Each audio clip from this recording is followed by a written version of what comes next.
So here we begin this series.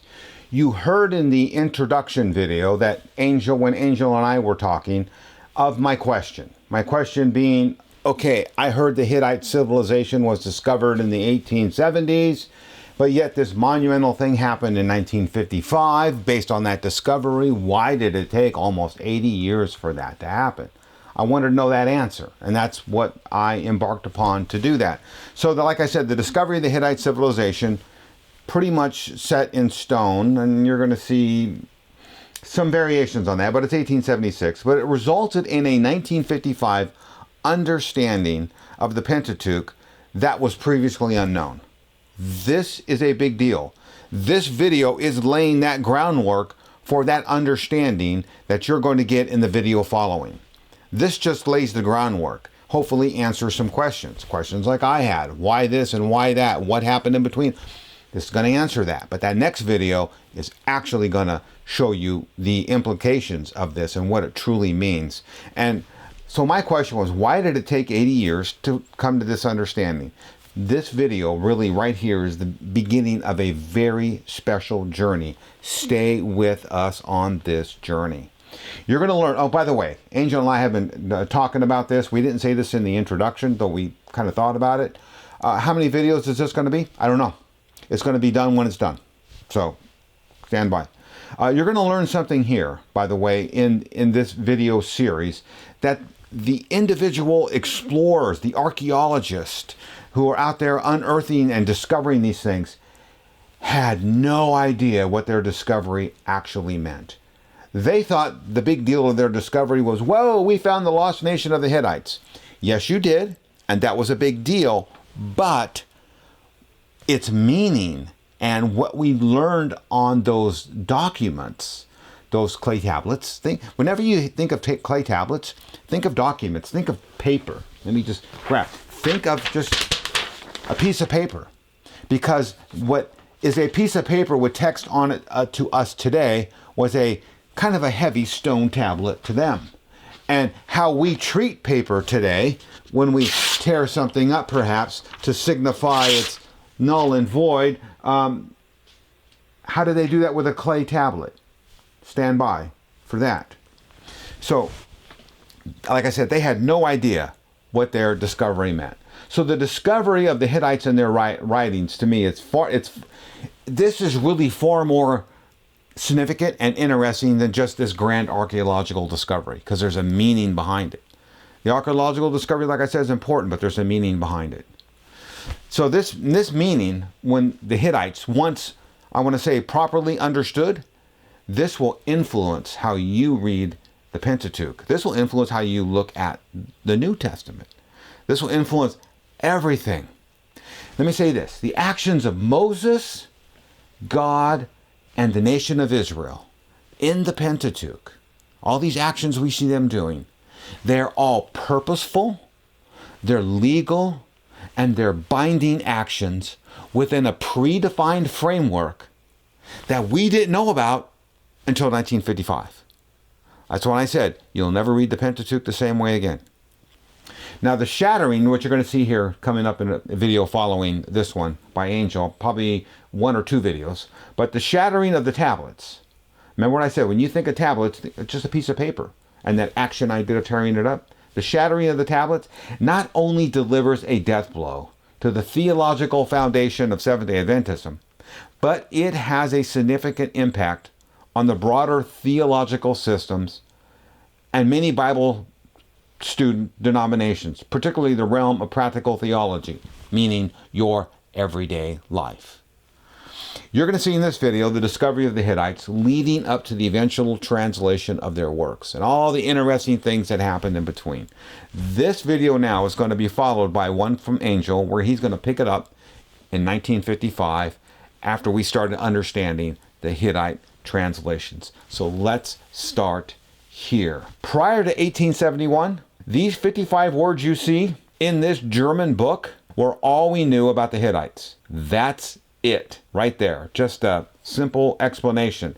The Hittite the Hittite civilization was actually used as an argument by Bible unbelievers against Christians to say your Bible's fake and false and not true. These Hittites, what are Hittites? You guys haven't found them. They don't exist. It's fantasy. It's fiction. So it was an argument used against Christians. But the Hittites were officially recognized as being found. We found their civilization in 1876. But the discoveries actually start much earlier than that. They start as early as 1822. People were finding them, didn't really know what they were finding, but they were finding them. Starts about 1822. These early discoverers, prior to 1876, didn't realize it was the Hittites that they just discovered or they stumbled across. But I want to say, as with most historical facts, it's never just emanating from one person that just drops down cleanly out of the sky. No, it's just building on the work of others. The gentleman that recognized the Hittites in 1876 is doing nothing more than actually recognizing what others had found, realizing what they didn't realize, and building upon what was already done. So we're going to start with looking at the men who played a part in the discovery of the Hittite civilization. And so let me just show you a couple books. Let me show you some things here. You're going to see them on the next slide. Two books that were really instrumental for me in just studying the Hittites. This one's fantastic, called The Secret of the Hittites. It's like 1950 something. A book, The Secret of the Hittites, The Discovery of Ancient Civilization. Fantastic book, just full of facts and data. And here's one actually by the actual discoverer of the Hittites.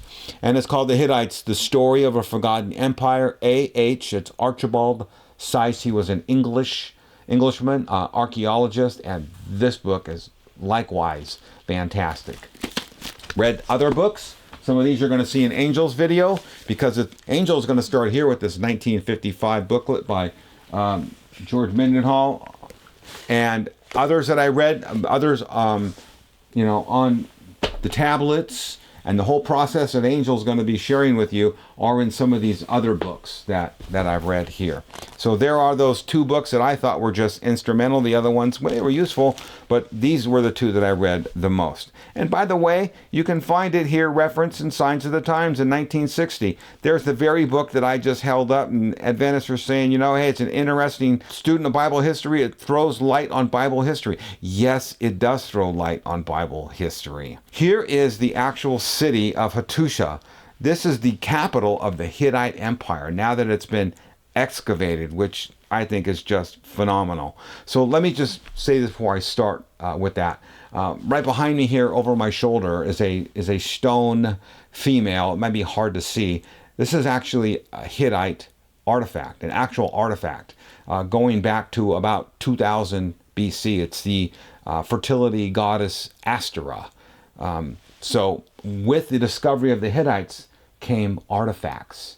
And, well, here's one right here. So now we're going to start with what is thought to be one of the first guys to actually stumble across the Hittites and didn't even know what he stumbled across. Look with me here. Sheikh Abraham. His name was Jonathan Ludwig Burckhardt. He was a Swiss adventurer. He traveled in Egypt and Syria. He dressed like a Muslim. He was captured by the Muslims. This is interesting. He performed the Hajj. If you're not a Muslim and you go to Mecca and you perform the Hajj, they will kill you. So I don't know if this guy actually converted to Islam and he did the Hajj as a Muslim, or if he was masquerading as a Muslim. I don't know. Interesting story, though. He died in Cairo, Egypt in 1817, buried with full Muslim honor. But he published a book, because in this book, he described some very strange hieroglyphic writings that he didn't know what they were. He actually discovered the Hittites, but he didn't know what they were. The next guy on the scene is this one here. We got a French explorer in 1834. He stumbled upon this major city. I'm not even going to try to say the name of the Hittites. And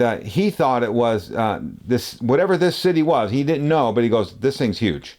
This thing's like as large as ancient Athens. So he knew he found something, didn't know what, but he found a big city. 1 year later, another explorer also found the same Hittite city. And he said, well, I actually think he thought it was a Roman city. But there was some natives that took him around and showed him some of the carvings, and that's where he saw the stone images of the pointed capped men. By the way, that is a trademark picture of Hittites. Hittite men had these pointed caps on, and they had shoes, which are, Archibald Seiss describes them as snowshoes, because they kind of come to a point and they round up on themselves. And then there's other explorers. 1859 to 61, there's 2 German travelers. They document more detail about this Hittite city, but they don't even know what it is. This French science actually started discovering some of the huge monuments of this Hittite city. But in 1870, 2 American travelers to Syria discovered some odd inscriptions. They call them the Hamath stones. That led to 1872 William Wright. Boy, this was an interesting read in the book. This was like reading. It's like a movie. This guy traveled to Syria. He found this Hamath stone. He doesn't know what it is. He wants to chisel it off the wall, take it to Constantinople so it can be studied. The locals there found out what he was doing. They wanted to kill him. They didn't want him to take the stones. They were going to take the stones and break them up themselves. They were just going to destroy them. So anyway, he had this whole intrigue going on. But anyway, he got these stones. Some people say actually William Wright in 1872 actually discovered the Hittites. Maybe he did, but it's this guy right here who's credited for it. This is Archibald Seiss, and there's the book that I held up. He actually published a paper in 1876 declaring, this is it, we have found this lost nation of the Hittites. So he drove his stake in the ground and said, that's it, we found them. About 4 years later, he starts publicly lecturing, doing a lecture circuit on this, on the discovery of the Hittites, and he is called the inventor of the Hittites. Here is a copy of the actual paper he published in 1876. So what you've seen so far, all these explorers and these events that lead to the discovery of the long-lost Hittite civilization. So when Mr. Seiss here in 1876, he declared the Hittite civilization no longer lost, we found them. But after the discovery, this is what happens. Comes digs, comes archaeology. We found this ancient city. Now we got to start removing the dirt and let's see what we find. But I'm telling you, during this whole time, starting here in the late 1870s to the eventually translation in the mid-1940s, we have 2 world wars. We got World War I and World War II, which stopped a lot of work, and political intrigue in between. Political alliance influenced this whole thing. Look with me here. Here is an actual Hittite tablet. And this was the challenge they faced. Now, Archibald Seiss was an experienced Assyriologist. He could read Assyrian cuneiform tablets. And he could read other languages. And other men could read other languages, Phoenician and other Canaanite languages. But no one could read this. The first question you have to ask yourself when you look at a tablet, what I learned that these archaeologists had to ask themselves was, where do you start? How do you read it? Left to right, right to left, top to bottom. How? How do the letters flow? Well, I'm going to tell you how the letters flowed. Because what they eventually found out was to read Hittite literature, you start on the right side and you go to the left and you go down and then you go to the right and you go down and you go to the left, so that you read Hittite symbols in a zigzag pattern. Of course, they didn't discover that until way later, but they were faced with this tablet and said, what do we do? They said, I don't know. We don't even know how to read it. We don't even know where to start. So it's interesting. So look with me here. So the first key to reading Hittite was this. Oh, this is a great story too, by the way. I love this. So the story goes that an irate wife of an Egyptian farmer was picking up these broken bits of clay and throwing them at a party of, archaeologist Europeans that were there. What they realized is they were throwing cuneiform tablets at them. Ancient Egyptian cuneiform tablets. And this was the discovery of the Amarna letters. This was a huge discovery. I'm not going to get off topic because this could be a whole video of itself on the Amarna letters. But in this find of Amarna letters were tablets in an unreadable language called Arwaza. And these were the clay tablets found at, there's that Hittite name again, of that city. So these Egyptian letters had these other tablets that in a language that nobody knew what it was. And this is the beginning of trying to decipher the Hittites. Now let's go here.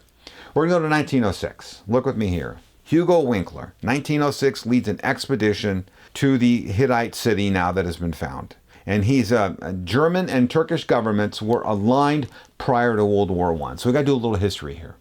So Germany and Turkey, right? Those are the Axis powers, as they say in the history books, were allies prior to, the forming of World War I. So Turkey wasn't going to let in Englishmen or Frenchmen or Americans because they are the Allied powers. They're against them. So they let this German in because, well, he's a friendly ally to them. And this is where the political intrigue comes in and why things happen. So let's go back to the slide. So because he was of German descent and the Turkish government was aligned as part of the Axis powers just prior to World War I, Hugo Winkler could come in and do that.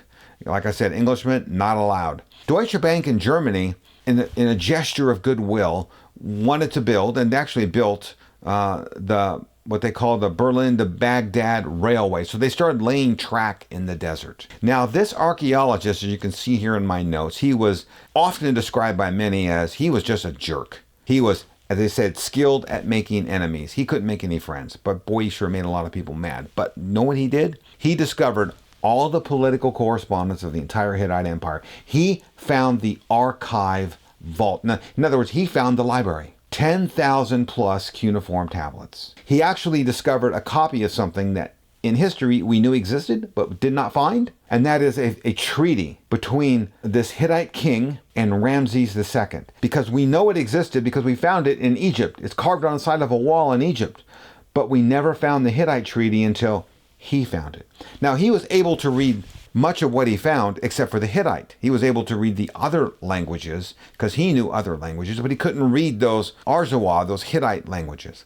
He died in 1913, and now 1914 to 1918, World War I starts. Everything stops. Jump up to 1933. We have another German. Of course, see, there's that German-Turkish alliance still in existence. Now it's 1933. Hitler is elected Chancellor of Germany in 1932. So now we have a very strong fascist government aligning with other fascist governments. And once again, just before World War I, we got alliances forming. Here we are, World War II is getting ready to kick off and alliances are forming. Matter of fact, this region in Turkey, and I want to say in the Slavic nations too, which aligned with Germany, that's why I have this out here. Here's my replica, because this is a Turkish fez. And on this Turkish fez is the Waffen SS symbol. And of course the Nazi Wehrmacht symbol on it. There were strong alliances. A lot of the Waffen SS soldiers came from this region, Turkey, and the Slavic regions there in Eastern Europe, and were part of the German World War II war machine. And all of that is influencing who can come to this area and do archaeology or not. Americans, Englishmen, not allowed. You're part of the Allied powers. But if you were German and you wanted to go to Turkey, you could do that. And he did. He worked, let's go back to the slide. His work nearly ceased during World War II. Didn't quite stop, but it slowed down. But he made the discovery, a bilingual stone. In 1946, he discovered what I'm calling the Hittite Rosetta Stone. Because of that, he was able to start translating graphics. Let me say this. Here's what all archaeologists wanted to do when they had an unknown language. They said, we don't know anything about Hittite, but these other cultures interacted with other cultures. And they would make a bilingual stone, or in other words, they would write a bilingual piece of paper, right? That's what the Rosetta Stone was. The Rosetta Stone was a tablet with two languages on it. It was a bilingual stone. And if you know the language of one of the portions of that stone, you can then begin translating this unknown language on the other side of it. Well, that's what this guy found. He found the bilingual stone in 1946. So here we are in 1876. Finding the Hittites, it took until 1946, found the bilingual stone. It was actually written in Phoenician. Phoenician was a language that was already easily translated by many archaeologists. So they said, that's it. We got it. We found it. We found Hittite language next to Phoenician language, which was a bilingual stone. And they could look at the Phoenician and decipher the Phoenician and go, okay, this means this in Hittite. And they started deciphering Hittite, 1946. By 1952, this professor starts deciphering the language. Here's a picture of that actual bilingual Hittite Phoenician stone. Matter of fact, even the Review and Herald, a Hittite Rosetta Stone that they talk about, and they say this, and they describe the stone here. The full import of these discoveries was realized when it was ascertained that the descriptions on the walls were bilingual. See, a bilingual stone. And that, even the Adventist Review and Herald magazine. And see, this is going to bite you, Seventh-day Adventists, because now the implications of what you're going to see in the next video is going to affect your religion. And they even recognize that this was a monumental find amongst itself. So let me just wrap it up here and say this. The Hittites were a source of ridicule to Christian unbelievers for decades. Well, that ended in 1876 when Archibald Sayce said, "Found them, that's it, you can stop saying that." But the difficulty was to translate that language. Translation stopped or was hampered by 2 world wars and all this political intrigue that I mentioned to you. But it took until 1946 to actually find a bilingual stone, the Phoenician Hittite stone that they used. And so they can actually then start deciphering the Hittite languages. So the thousands of tablets that were discovered, as you saw in 1906, could finally start to be translated. And translation actually began, I could say, in between 1946 and 1952. Most of these tablets, by the way, they're just business transactions. Most of them. But the ones of interest to us are going to be these treaties that are going to get erected between the Egyptians and other nations that aren't business transactions or aren't marriage contracts. That's going to be the really key and interesting fact of these Hittite treaties. It took another 9 years from 1946 to 1955 for an American Bible scholar who's looking at these translations of this Hittite going, "Oh my gosh, this is like reading the Old Testament." And that is the change. That's what you're going to see in the next video. That's going to be explained by Angel. But for those interested, by now this Hittite language completely deciphered. You can even hear it spoken right here. I'm going to have this in the show notes. Click on it. This is so interesting. It's only like 4 or 5 minutes. Just watch and listen to this Hittite language, and you'll see the symbols as it's being spoken to you. And what I want to say is, go to about the 3-minute and 30-second mark of the video, and tell me what the Hittite word is for water. You're going to find that interesting, because I did. So anyway, I'm going to wrap it up here. Here's the foundation. Here's the discovery of the Hittites, which is going to lead to an absolute revolutionary view of the Pentateuch, God, Moses, and the nation of Israel, and what they were doing in that whole framework and process that we didn't know existed until 1955.